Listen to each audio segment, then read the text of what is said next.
السلام عليكم ورحمة الله وبركاته. النهاردة يا جماعة جالنا ايميل توصية من رامبل يوم 26 فبراير 2024 على سهم فوري في حدود الشراء من 6 جنيه و15 قرش إلى 5 جنيه 75 قرش. السعر المستهدف 8 جنيه و70 قرش بعائد 50%.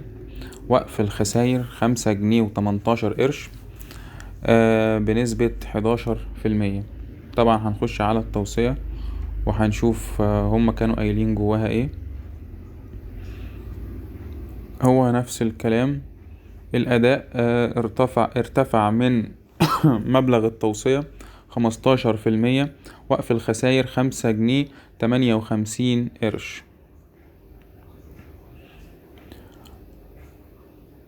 هما عملوا تحديث في وقف الخسائر، لان وقف الخسائر هنا كان اول ما اوصوا عليها كان 5 جنيه و18 قرش. عملوا تحديث لوقف الخسائر 5 جنيه 58 قرش. فطبعا ده شيء كويس، لان طبعا الاداء السهم المقياس الاداء بتاعه ارتفع، فبالتالي لو انت هتشتري في الاسعار اللي فوق، فبالتالي هتبقى النسبة بتاعة وقف الخسائر أزيد من 11% زي ما هم قايلين.